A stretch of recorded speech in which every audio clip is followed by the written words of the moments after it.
Semua serba diatur, pemilu tahu hasilnya sebelum pemilu. Kali ini juga Kodari tahu hasilnya sebelum pemilu dilaksanakan. Bukan karena diintimidasi, tidak. Karena 2 tambah 2 itu bukan 4, tapi sama dengan Pak Jokowi. Maunya 3 periode nggak dapat, ya anaknya kalau perlu. Partai itu juga berjuang atas kebenaran. Ini semua berantakan. Karakter kami yang dibangun, semakin intimidasi, semakin kita melakukan perlawanan. Buat apa ada pilkada? Kalau Polri tidak netral, kalau TNI tidak netral. Ini yang kemudian membunuh benih-benih demokrasi yang telah susah payah kita perjuangkan bersama-sama. Bahkan revisi Undang-Undang KPK yang terakhir itu juga syarat dengan berbagai kepentingan. Kita lihat. Karena ada anaknya penguasa yang mau jadi wali kota misalnya di situ. Bukan pemimpin-pemimpin karbitan tanpa proses. Bagaimana masa depan demokrasi kita dan bagaimana konsolidasi untuk demokrasi Indonesia pasca pemilu 2024? Apakah partai-partai politik akhirnya memilih bersatu dalam koalisi besar atau akan terbentuk oposisi?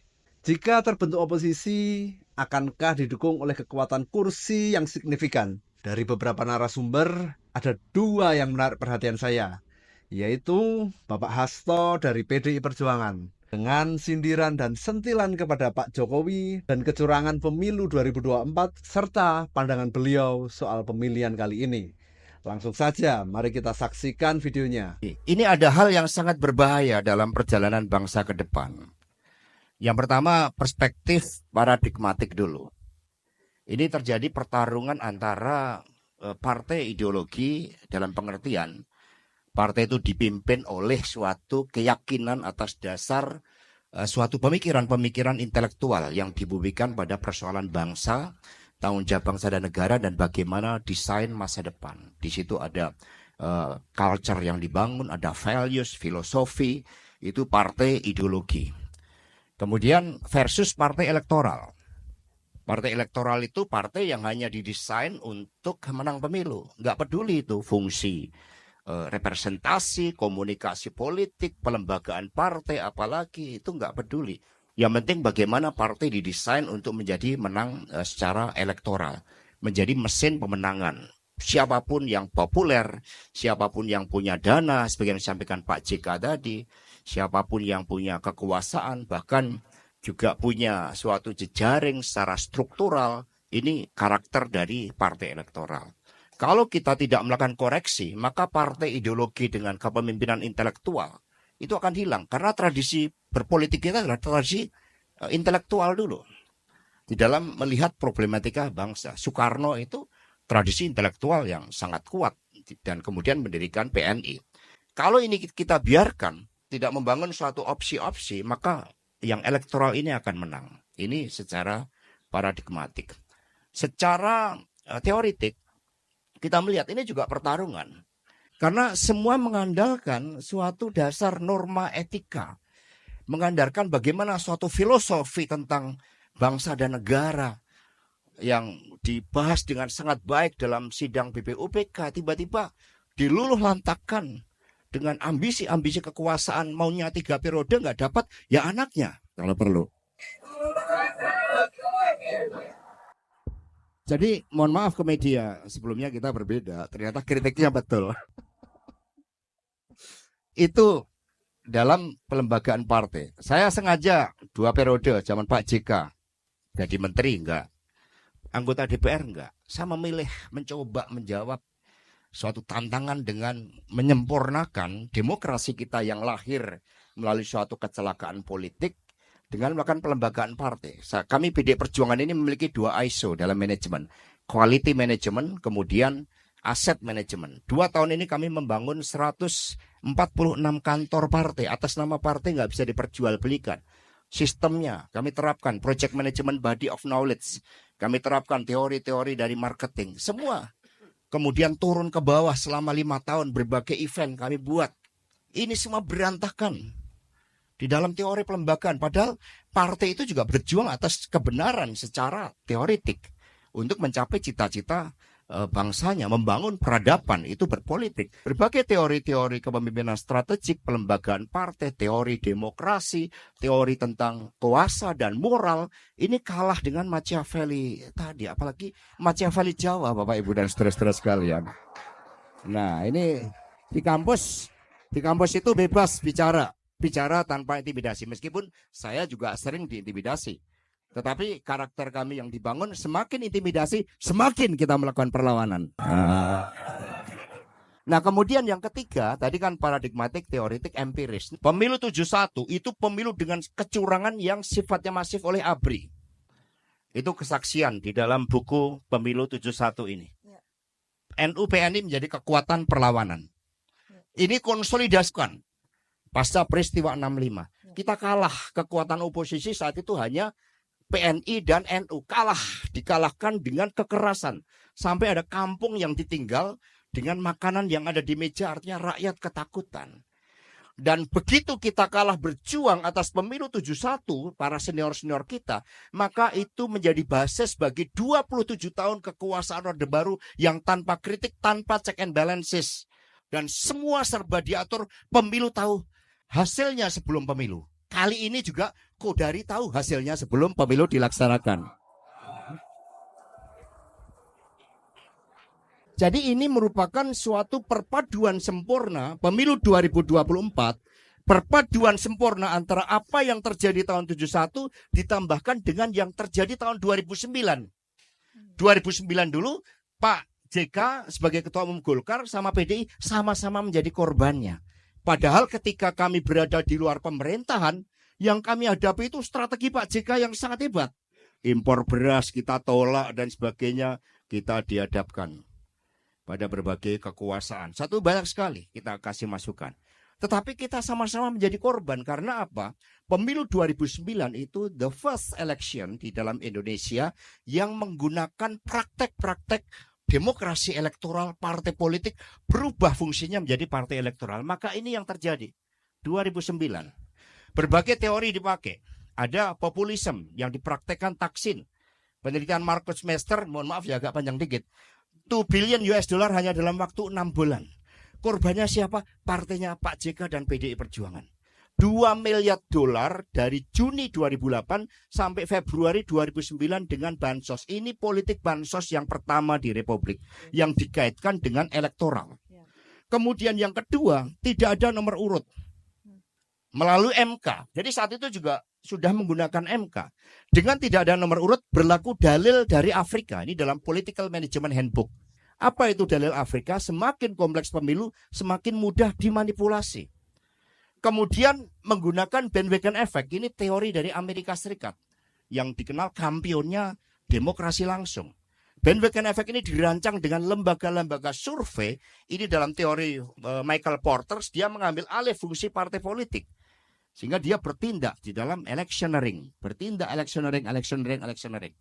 Apakah survei tidak bisa dimanipulasi? Tergantung.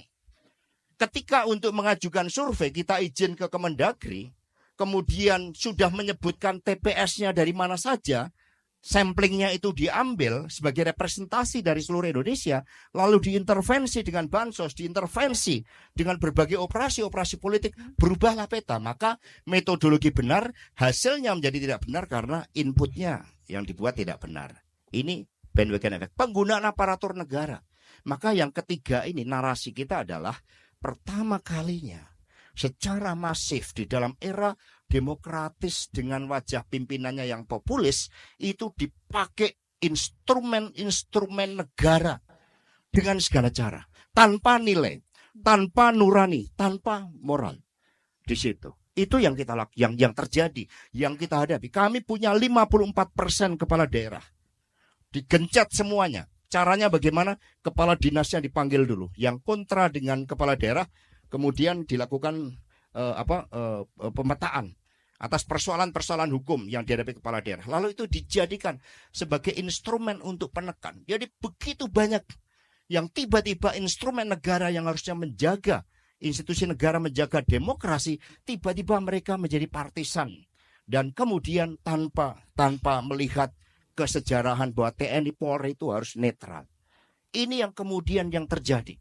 Maka sekarang perpaduan antara 2009 dan 71 inilah yang melahirkan pemilu 2024 ini.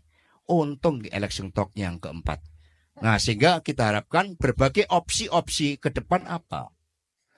Kita berbicara masa depan kalau kita juga bisa menyelesaikan masalah kita saat ini.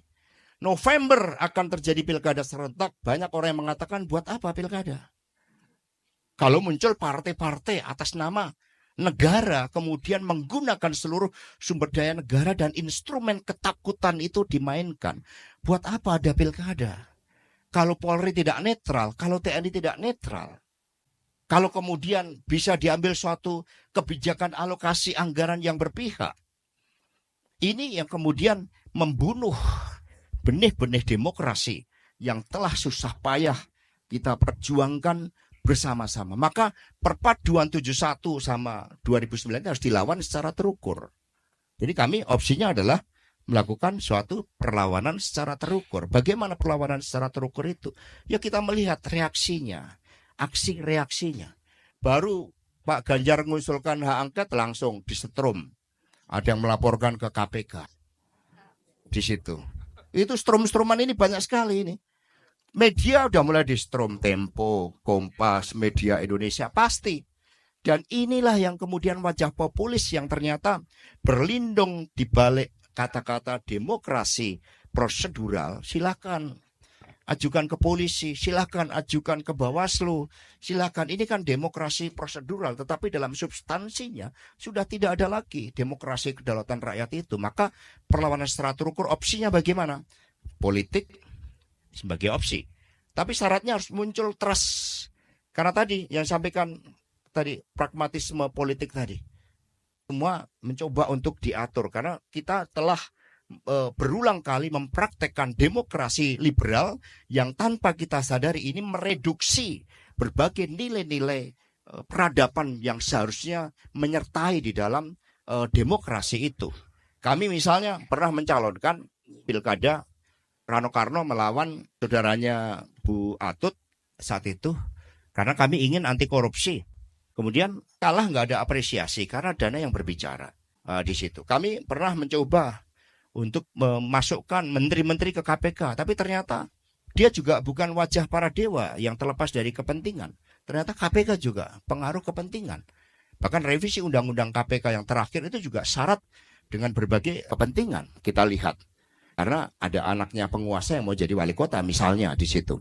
Mari kita melihat secara komprehensif terhadap mimpi kita sebagai sebuah bangsa yang menjadikan demokrasi sebagai alat untuk mewujudkan kesejahteraan rakyat. Bukan demokrasi sebagai kopi cara-cara barat yang kemudian dalam hal values, kulturnya itu berbeda dengan kita. Sehingga ini merupakan suatu momentum untuk melakukan suatu evaluasi bahwa demokrasi memerlukan moral, memerlukan nurani, tetapi di dalam prakteknya berbagai syarat-syarat netralitas negara itu tetap harus dilakukan. Maka opsi hukum, opsi politik termasuk menggunakan hak angket itu sedang kami kaji secara penuh dan ini harus bersama-sama. Karena tidak bisa sendirian. Kalau sendiri dengan praktek demokrasi liberal seperti ini pasti terkunci. Saya yang menjadi pejabat negara, saya nggak menjadi anggota DPR cukup lama, cukup sekali. Saya lebih memilih membangun organisasi. Sekjen saya bisa memilih dimanapun menjadi anggota legislatif. Saya nggak mencalonkan. Itu pun masih bisa dicari-cari, Mbak. Cari, sekjen ini bayar pajaknya bener nggak? Saya dapat informasi, hati-hati Pak Hasto jadi TO nomor 1. Karena terlalu berbicara keras. Tetapi mari bahwa untuk berbicara tentang bangsa dan negara, memang diperlukan keberanian.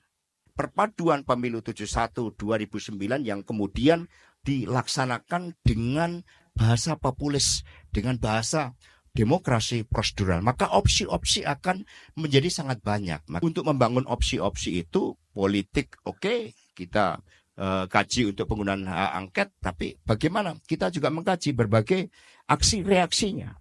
Opsi-opsi yang kita jalankan perlawanan secara terukur demi menjaga masa depan karena tanpa demokrasi yang berdaulat rakyat nggak akan ada lagi harapan untuk lahir seorang pemimpin yang betul-betul memiliki kualifikasi ideologi, teknokratik, kemampuan manajerial, nilai-nilai moral yang baik, yang akan muncul adalah suatu persekongkolan di dalam demokrasi. Kalau ini kita biarkan, maka opsinya banyak, tetapi memadukan antara politik dan ekonomi, serta membangun kesadaran untuk merangkul seluruh elemen-elemen agar kita bisa menyuarakan untuk membangun demokrasi Indonesia demi masa depan kita, demi lahirnya pemimpin-pemimpin yang baik, bukan pemimpin-pemimpin karbitan tanpa proses. Pertama, efek domino.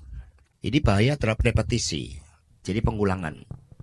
Sama ketika Thaksin di Thailand melakukan politik bansos, terjadi repetisi dan praktek populisme itu semakin kuat dan kemudian bahkan menjadi bagian dari strategi pemenangan pemilu. Di Indonesia juga sama, ketika politik bansos masif tahun 2009, betul tadi Mas, dulu kita melawan BLT itu, kemudian mendapat dampak negatif, kemudian ini direplikasi di daerah-daerah.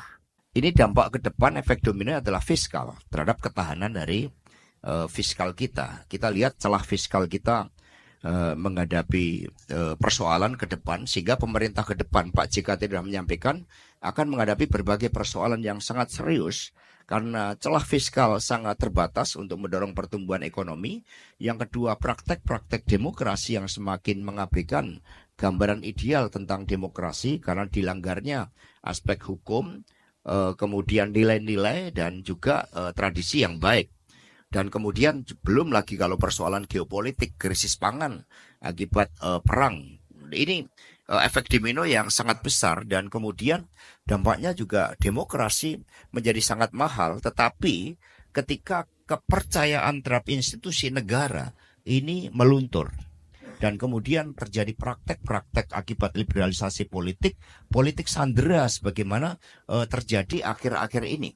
Siapa menyandera siapa itu menjadi bagian dalam keseharian kehidupan politik saat ini, karena tidak ada lagi batas di dalam tata pemerintahan negara kita. Meskipun kita tidak mengikuti trias politika, tetapi kekuasaan yudikatif yang seharusnya merdeka, independen dari campur tangan kekuasaan, ternyata bisa ada campur tangan melalui rekayasa hukum di MK. Kami bertemu dengan beberapa dubes. Beberapa dubes selalu menanyakan kepada saya bagaimana kami bisa mendapatkan suatu garansi bahwa investasi kami akan aman ketika suatu undang-undang pemilu bisa dirubah hanya beberapa saat sebelum pendaftaran. Ini yang kemudian menciptakan suatu persoalan distrust terhadap institusi-institusi negara dan juga kepercayaan terhadap sistem hukum itu sendiri, karena pendekatannya bukan pada rule of the game-nya berdasarkan hukum yang berkeadilan, tetapi pada campur tangan kekuasaan.